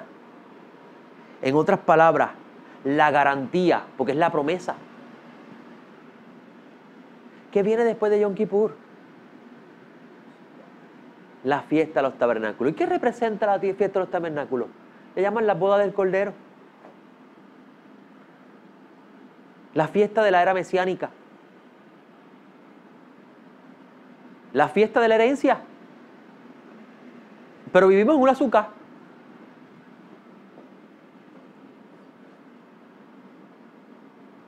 Porque la resurrección de esto es tu herencia. Escuche bien. Tu herencia no es que en la era mesiánica te van a dar un pedazo de terreno. Tu herencia es que en la resurrección de los muertos tú tendrás cuerpo donde vivir. Porque sin el cuerpo y el alma, ¿existe Adán? Diga usted. Oh, sí, porque los que mueren van al lugar de allí a esperar que llegue la resurrección de los muertos.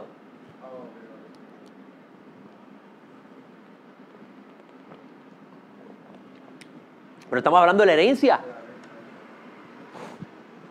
La herencia es la promesa. Miren, es que si atamos todos a las fiestas de Hashem, a las convocaciones de Hashem, entendemos el sistema, todo encaja perfectamente. Él está hablando, el autor de Hebreo está hablando del servicio de Yom Kippur. Ese es el tema de la carta. Yom Kippur y el nuevo pacto. El pacto renovado, que no es nuevo pacto, es renovado. El pacto renovado de Yom Kippur el pacto renovado del libro de Hebreos está aludiendo al pacto renovado de Yom Kippur que hizo Moisés cuando descendió del monte con el perdón y la expiación, que bajó con las 2 tablas. ¿Entienden lo que estoy diciendo? Porque el pueblo cuando estuvo en Shavuot transgredió ese pecado, ese pacto al cometer el pecado del becerro de oro. Y lo anuló, dice el autor, dice el profeta Jeremías, lo anularon. Y Moisés desciende en Yom Kippur con un pacto renovado. Y a eso alude el autor de Hebreo. ¿Por qué? Porque el perdón en Yom Kippur, mira lo que nosotros rezamos en Yom Kippur, que seamos inscritos por favor en el libro de la vida. Te pedimos a Adonai, nuestro Dios, Dios del universo, que por tu gran misericordia seamos inscritos en el libro de la vida. Y los que son inscritos en el libro de la vida son los que tienen herencia. ¿Y cuál es la herencia? Un tejenito allí en el barrio, el camino viejo. La resurrección de los muertos. La resurrección de los muertos. Ese es el gran peso que tiene Yom Kippur. Esa es la importancia de Yom Kippur. Que cuando entramos en él, estamos confiando en que Hashem, por medio de su sumo sacerdote, nos va a limpiar nuestros pecados del año. Porque todos los años cometemos errores, ¿verdad que sí? Y que confiamos que en su gran misericordia, porque ¿verdad que leímos Adonai, Adonai? Su misericordia es más grande que su juicio. En su gran misericordia seremos inscritos en el libro de la vida. Y participaremos de la herencia. Entramos a tabernáculos donde celebramos, vivimos en un azúcar. Pero en tabernáculos En la fiesta de los tabernáculos, cuando venga Mashiach, será eterno. Es decir, tu suká va a ser para siempre. Porque esto es una suká, una morada temporera, lo dice Pedro en su carta. Y con esto cierro. Pedro dice en su carta,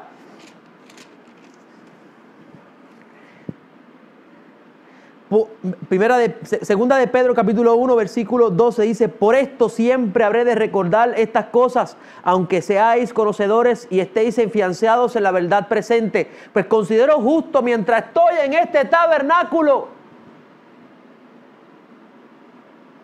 en la casa, en el cuarto del lugar donde estaba viviendo. No, está hablando de su cuerpo. Despertarlos a recordación, sabiendo que en breve debo abandonar mi tabernáculo, mi suká. Esta es mi suká. Como así me lo declaró Yeshua, el Mesías nuestro Señor. Yo también procuraré con diligencia que después de mi partida hagas en todo momento memoria de estas cosas. ¿Ustedes se percataron esas palabras? Yo también procuraré con diligencia que después de mi partida hagas en todo momento memoria de estas cosas. ¿Cómo después de partida vamos a hacer memoria? Después que muera Pedro. ¿Sabio Israel dice? Los sadikim mueren y aún así Hashem los utiliza, sus almas,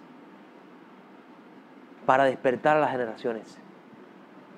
Shimon Halevi dice que cuando una persona quiere volver al camino de Hashem, Hashem le envía o un maguid vivo o un maguid que ya estuvo. Un maestro en carne y hueso o un maestro espiritual. Moshe Haim Luzzatto dice: todo lo que escribí, lo escribí porque venía a mi casa un maguid y me enseñaba.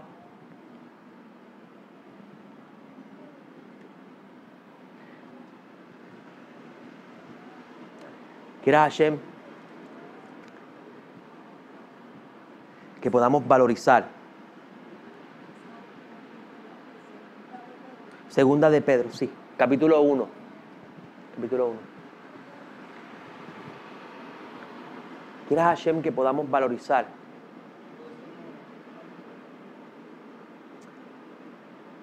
el chivo que nos dio.